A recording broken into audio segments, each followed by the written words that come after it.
Este documentário faz uso de imagens, narração e trilha sonora geradas com inteligência artificial. É uma obra artística e ficcional, complementada por depoimentos autênticos e relatos reais. As cenas, ainda que inspiradas na época, não seguem fielmente os padrões de uniformes, armas ou blindados originais.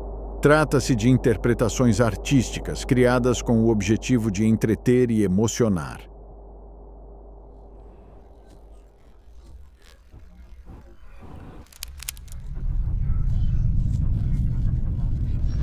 Notícias agora, da Segunda Guerra Mundial. O Brasil se declara neutralidade ao conflito. 22 de março de 1941, Mar Mediterrâneo.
– 1939, início da Segunda Guerra Mundial.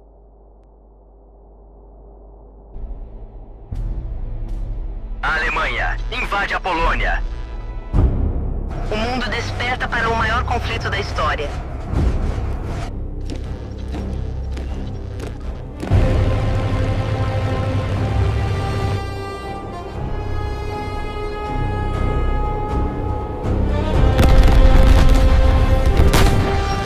A Segunda Guerra Mundial começa.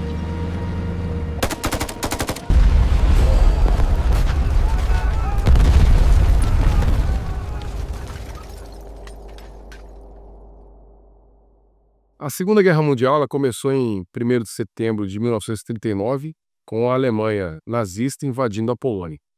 A partir desse momento, começaram a criar-se várias fricções e divisões ali dentro, não só no continente europeu, como também no mundo. Com o desenrolar da guerra, o Terceiro Reich, no caso os alemães, começaram a conquistar territórios e invadir não só alguns países ali na Europa, como também na África. E começaram a expandir essa conquista deles. 1942.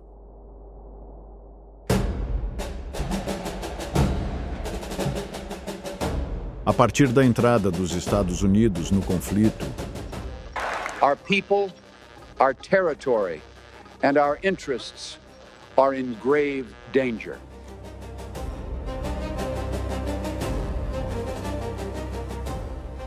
We stand here today at a pivotal moment in history. O governo brasileiro se sentiu pressionado.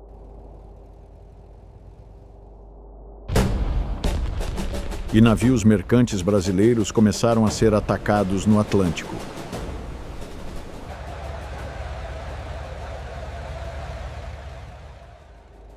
Comovidos pelas mortes dos civis, a população começou a exigir que o governo declarasse guerra. Claro que o Brasil não pode e não deve continuar alheio à luta. É nosso dever defender a honra e a integridade da nação. O governo acaba de declarar guerra às nações agressoras.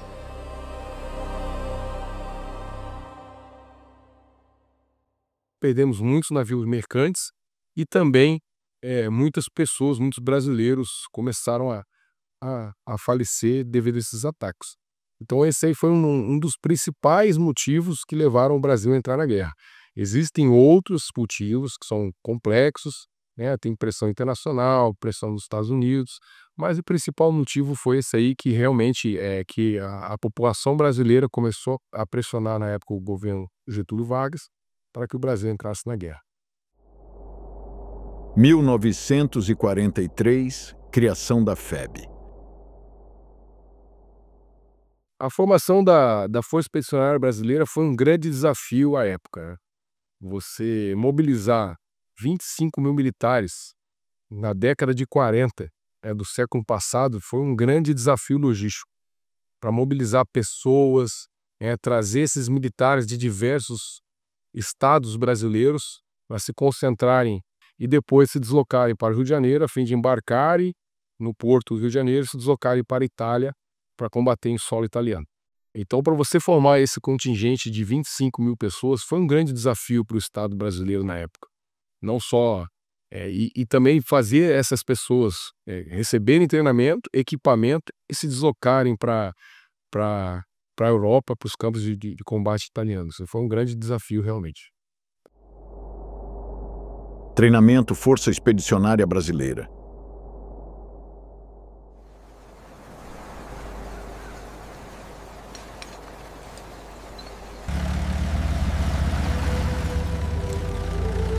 O plano é avançar pelas colinas, tomando cuidado com as posições inimigas marcadas aqui e aqui.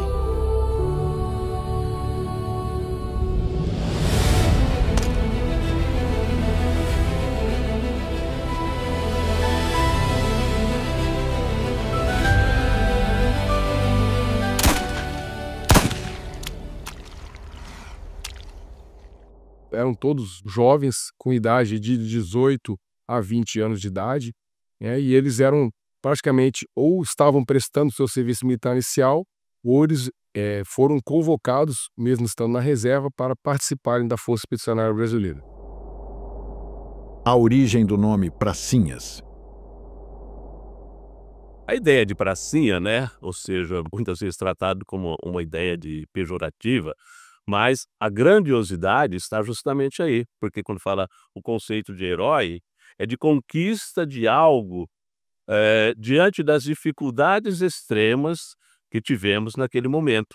O termo pracinha está muito ligado a uma determinada hierarquia dentro do exército, que são os praças, né, que são desde do soldado até o subtenente. E a grande maioria da tropa era composta por militares de mais baixa patente, né? Os soldados, que eram a grande maioria, depois os cabos, os terceiros sargentos e por aí vai na nossa hierarquia. Então eles eram chamados de pracinhas porque eles sentavam praça ao exército. É um termo militar usado, né, a partir do momento que as pessoas se enquadravam ali dentro de uma força armada e carinhosamente chamado de pracinhas.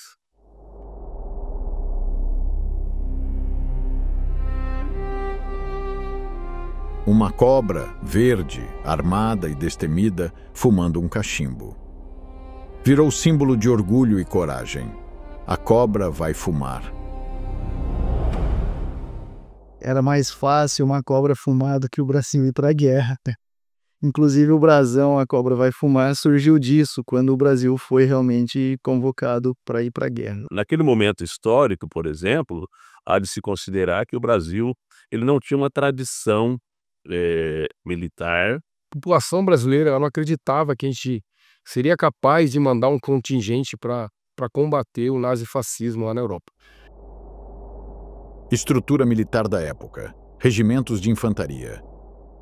6º Batalhão de Infantaria Aeromóvel. Regimento Ipiranga.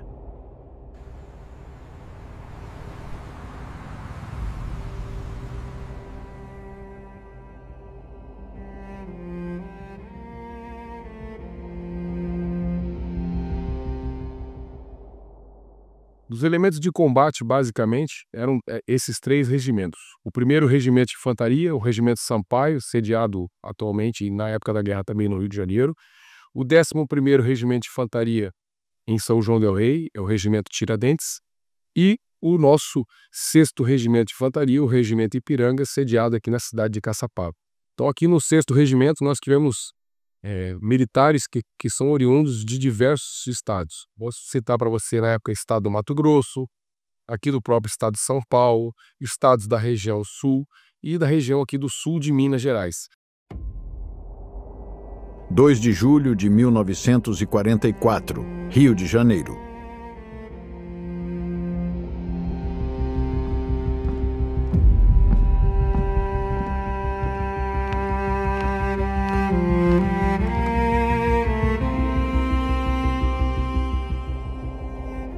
Fernandópolis também teve seus heróis.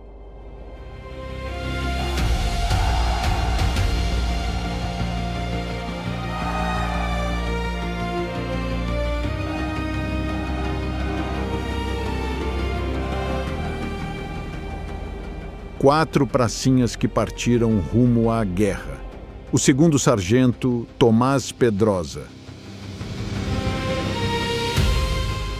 O 3º sargento Osmar de Almeida Luz. O soldado João Gonçalves Marques e o cabo José Nunes Soares.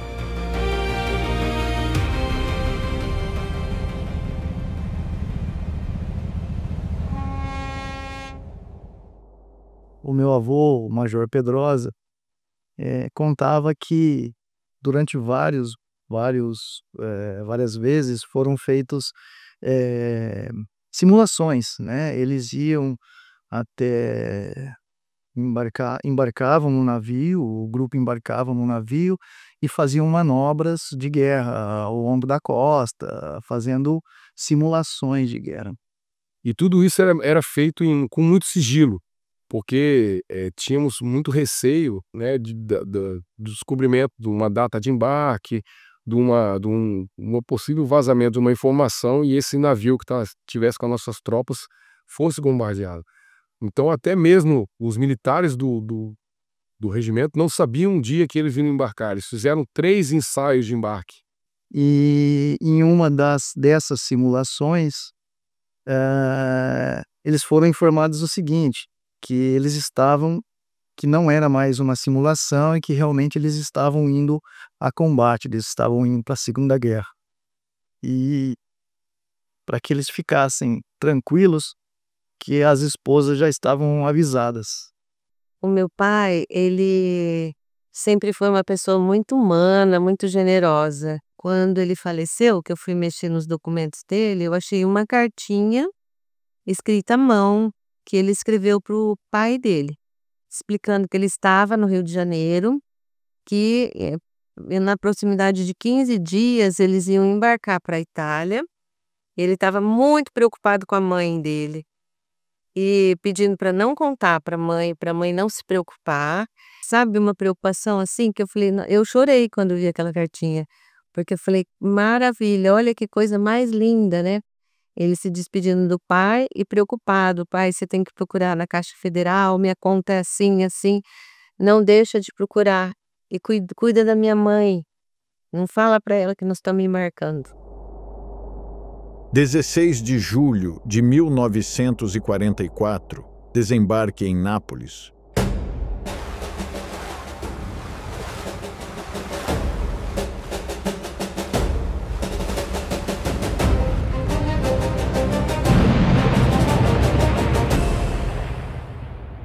Então a nossa tropa teve que chegar lá, num ambiente completamente diferente, desconhecido de todo mundo, com uma língua diferente, né, tanto no italiano quanto o inglês, poucos falavam à época, e ter que se adaptar a uma nova doutrina, uma nova forma de combater, com equipamentos diferentes e armamentos diferentes. Então esse foi o primeiro grande desafio enfrentado pelos nossos bravos heróis que se deslocaram lá para a Itália. Então, chegando lá, eles tiveram que fazer essa adaptação rápida e, logo na sequência, já iniciaram nos combates. Memórias dos pracinhas. Meu pai falava muito pouco para mim, falou, né, muito pouco para mim sobre a guerra, porque quando ele faleceu eu tinha 12 anos. Eu era uma criança. Então, obviamente, não era um assunto que a gente tratava em casa. Eu ouvia assim por cima, né? Ele não gostava muito de falar sobre a guerra, porque ele achava que era uma situação que nós, muito novos, eu tinha 12 anos quando meu pai faleceu, então antes disso eu tinha contato com meu avô praticamente todos os dias da semana, né?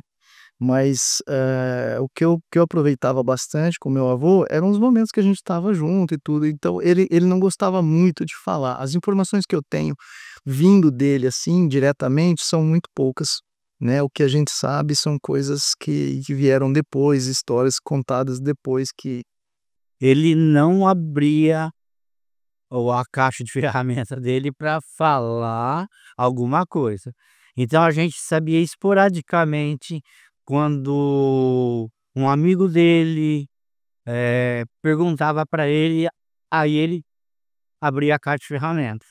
Mas do contrário, Mas eu lembro de um dia que ele sentou e me contou algumas histórias, que era um frio assim inimaginável, um frio que nunca mais sentiu na vida e que eles acendiam fogueira de vez em quando e que eles sentiam tanto frio, tanto frio, tanto frio que tinha gente que colocava o pé assim bem pertinho da fogueira e não sentia nem queimar.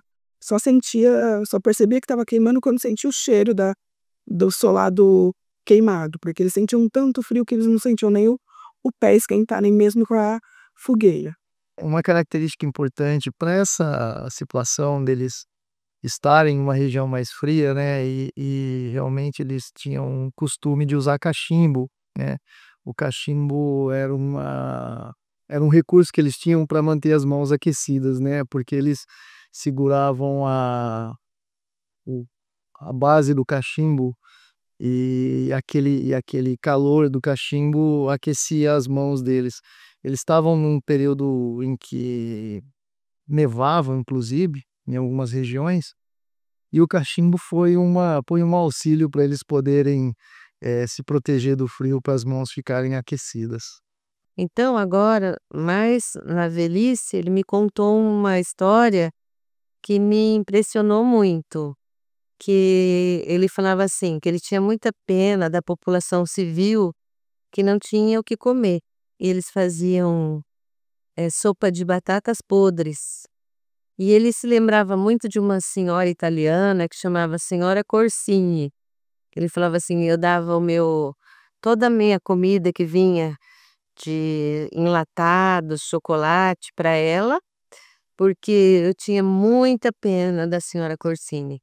E lembro que ele pegava o chocolate que ele ganhava quando ele estava lá na guerra, ele ganhava chocolate pra os soldados sempre recebem, né, e a comida eles deixava de comer para levar para dar para uma família pobre que estava passando fome. Na Itália, eles trocavam, às vezes, alguma coisa que o exército mandava para eles, por exemplo, chocolate, trocavam com os italianos por cigarro, porque pelo menos o cigarro dava uma aquecidinha assim no rosto.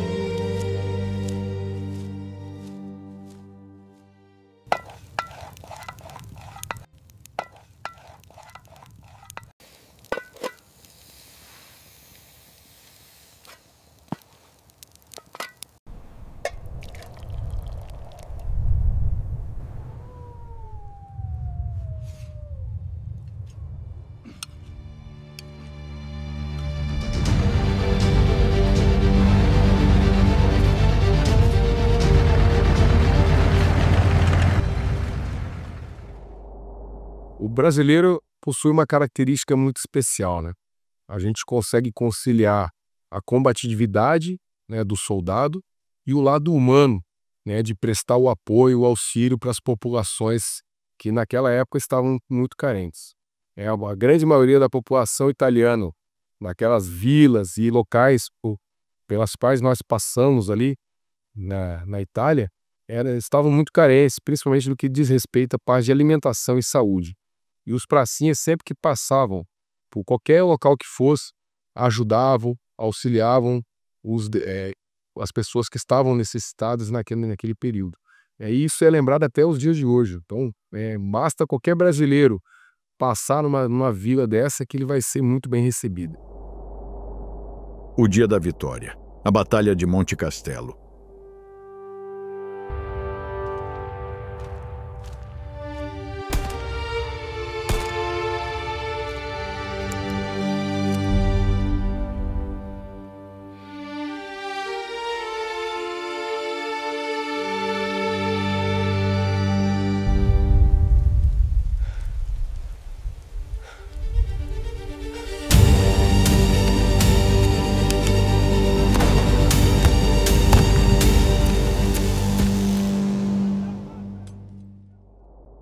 Foi uma equipe muito bem ativada na tomada de Monte Castelo. Isso aí é um fato que eu não esqueço até hoje. Eu tinha meus 9 anos, sei lá, 9, 10 anos de idade. Então, assim, só o fato deles terem ido para a guerra, ter vencido a batalha e posto fim na guerra com a conquista do Monte Castelo, para mim, faz deles um herói. Os nossos pracinhas combateram tropas experimentadas na Itália. Não foi fácil tudo que eles executaram, tudo que eles fizeram.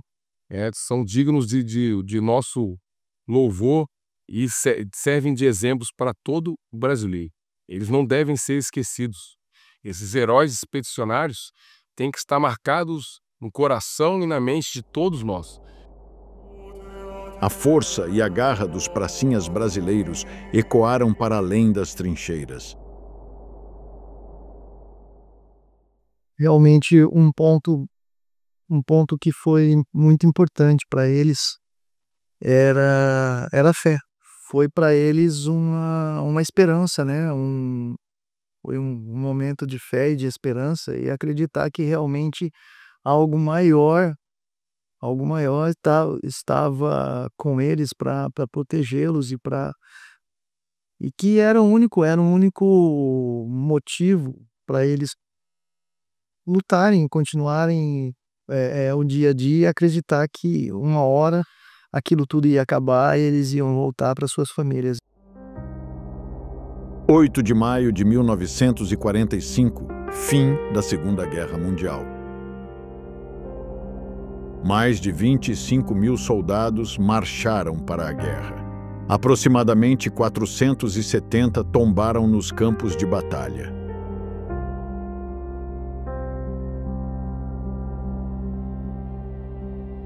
Cabe ressaltar que eram homens e mulheres brasileiros que saíram de todos os rincões do Brasil, como diz na canção do Expedicionário, né, bem retratada, e saíram de todas as regiões do Brasil para representar o seu país, né, guerreiros destemidos que abriram mão do seu conforto, do seu lazer, da sua família, para lutar em prol de algo muito maior.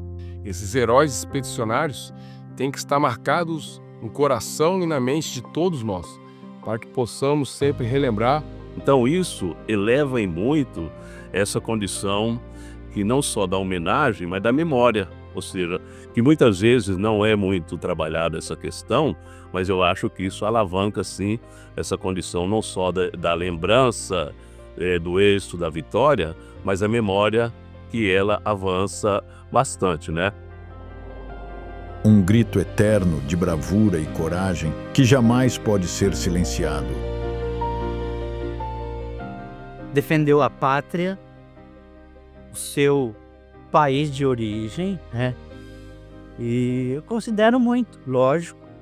É um marco que você não pode esquecer, né? Tá aí na mídia, tá aí no que ele fez pelo país. Então, herói. Eu tive um herói dentro de casa, né? Herói de guerra, que combateu e participou. 1975, Fernandópolis.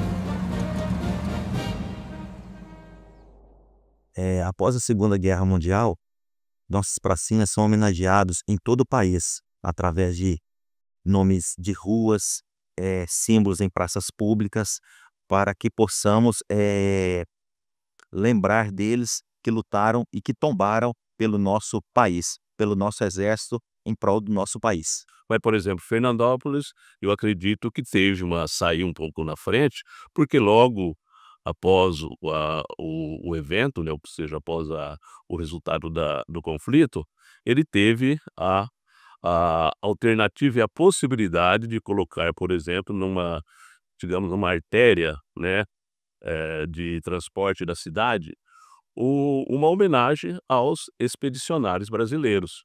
Então, este nome dado à principal avenida de Fernandópolis, Expedicionário Brasileiro, é um nome que vem muito bem a calhar. Desta avenida, da cidade de Fernandópolis, se pode sair para todos os bairros. Heróis que fincaram raízes.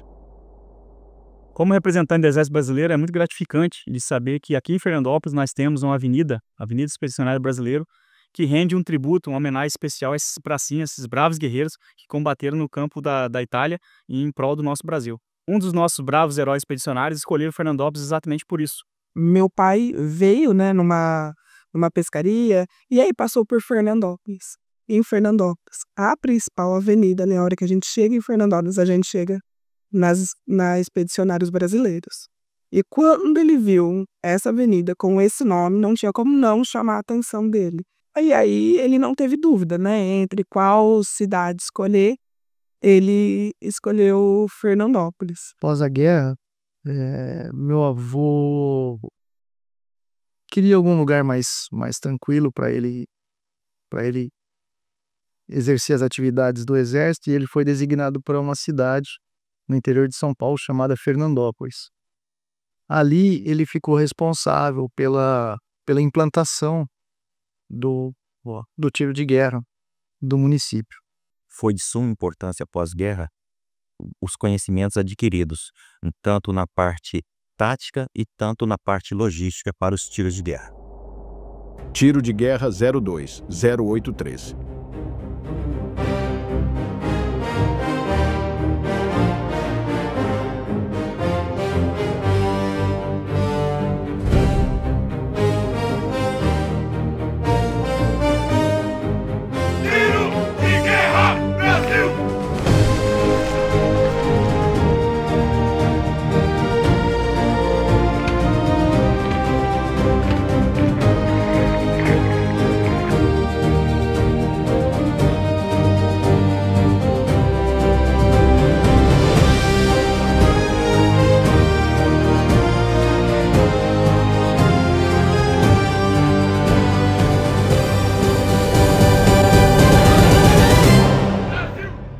É de grande valia o acordo de cooperação entre o Exército Brasileiro e a Prefeitura Municipal de Fernandópolis, porque quem ganha com isso é o jovem de Fernandópolis. Trazer para a comunidade esses aspectos, né, ou seja, não só da avenida, mas como também da própria história do TG e da própria história do Exército Brasileiro, ele representa um marco fundamental na educação, no civismo, nos valores de cidadania. Meio século de história. Um tiro de guerra que completa 50 anos, ele deixa um grande legado para a sociedade em sua formação de jovens. São 50 anos de história em Fernandópolis, 50 anos que, formando jovens, foram formados mais de 1.200 jovens. Então, se você perguntar em Fernandópolis, toda a família, é difícil você ver uma família até 3 gerações que não tenha ninguém da família passado pelo tiro de guerra. Monumento aos heróis de Fernandópolis.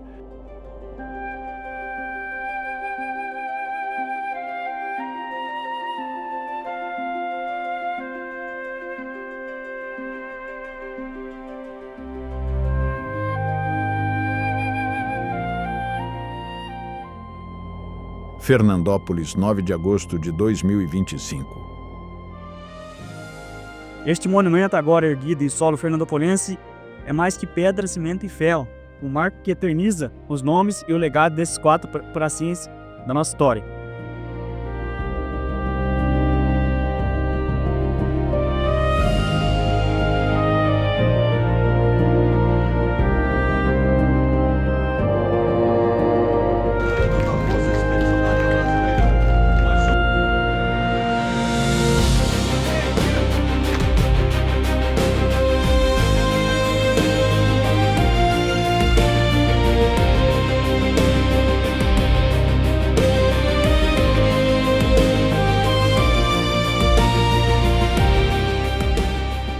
Foi muito gratificante estar entregando esse monumento, né, em homenagem aos 50 anos de tiro de guerra e 80 anos da FEB, essa justa homenagem a esses bravos guerreiros, né, que combateram na Segunda Guerra Mundial, trazer toda a população de Fernandópolis para estar junto com a gente e estar entregando então esse monumento para Fernandópolis de forma que todo fernandopolense possa passar e ter orgulho da sua história, orgulho desses bravos guerreiros que deram a vida por Fernandópolis.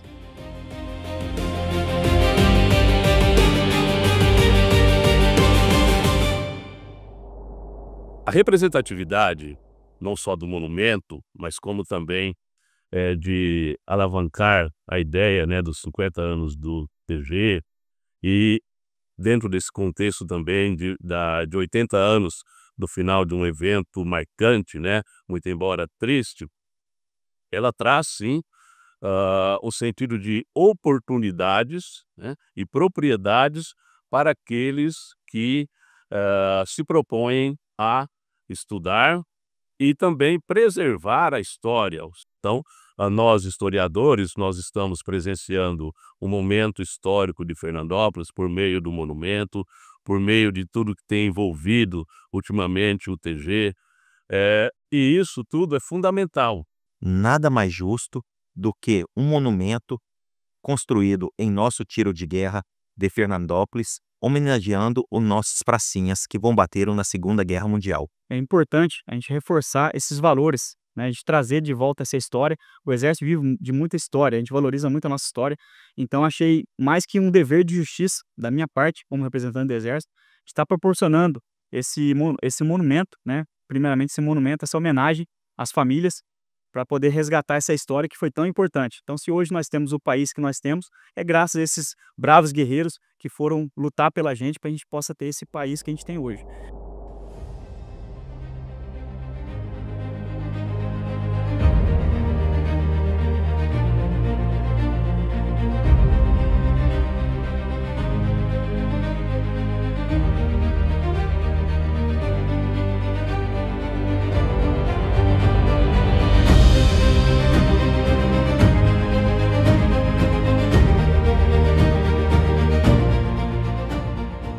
Ao longo do ano, realizamos algumas obras de revitalização do prédio, né, para trazer um ar mais moderno, né, a fachada.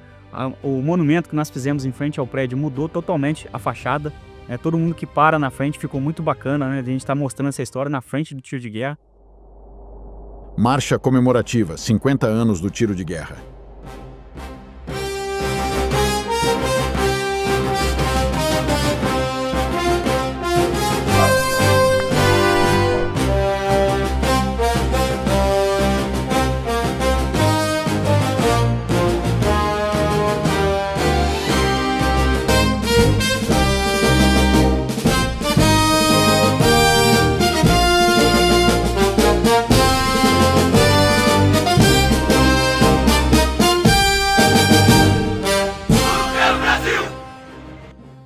Realizamos uma marcha comemorativa de 50 anos de tiro de guerra.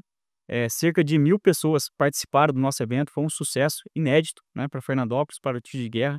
Nessa marcha, os parceiros, a sociedade de Fernandópolis estava em peso, né, apoiando as nossas obras, as nossas ideias. Ou seja, e trabalhar isso como forma de valorização, de preservação e de expansão da ideia da própria cultura material e imaterial, né? Através da preservação do patrimônio e do estímulo dentro das instituições de ensino. Heróis eternamente lembrados.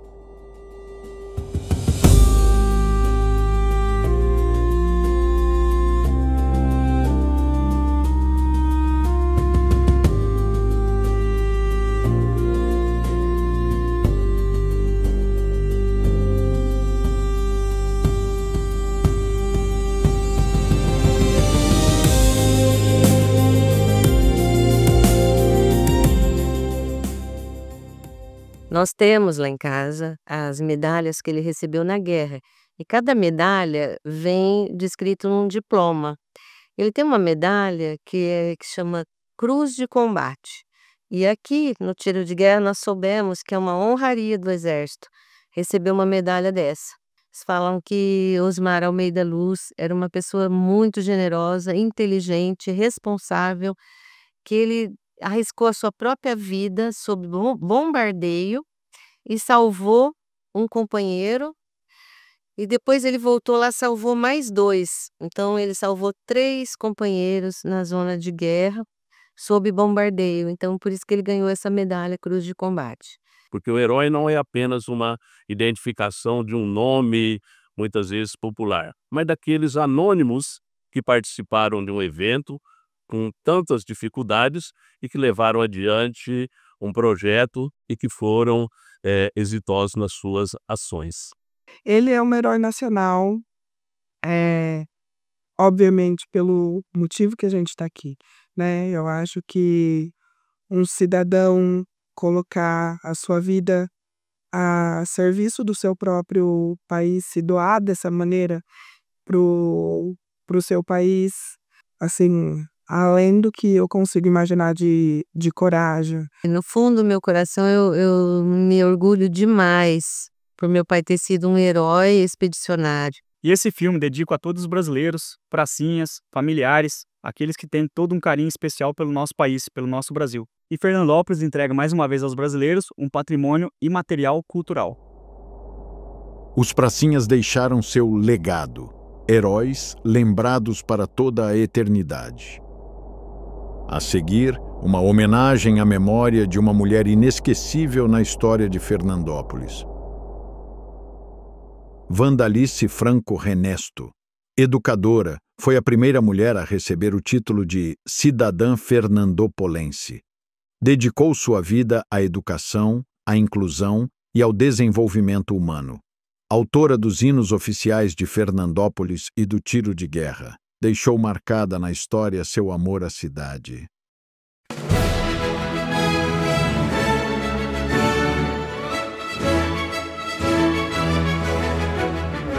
Presente Brasil, com amor, respeito, mente aberta, pra servir a pátria está alerta. O TG de Fernandópolis irradia paz, saúde e também cidadania. Reservista do Exército Brasileiro, amo minha pátria com denodo. Almejo meu país sobranceiro no conceito das nações, mundo todo. Presente Brasil, pra alcançar esse meu desejo, esforço, dedicação e coragem serão empenhados com maior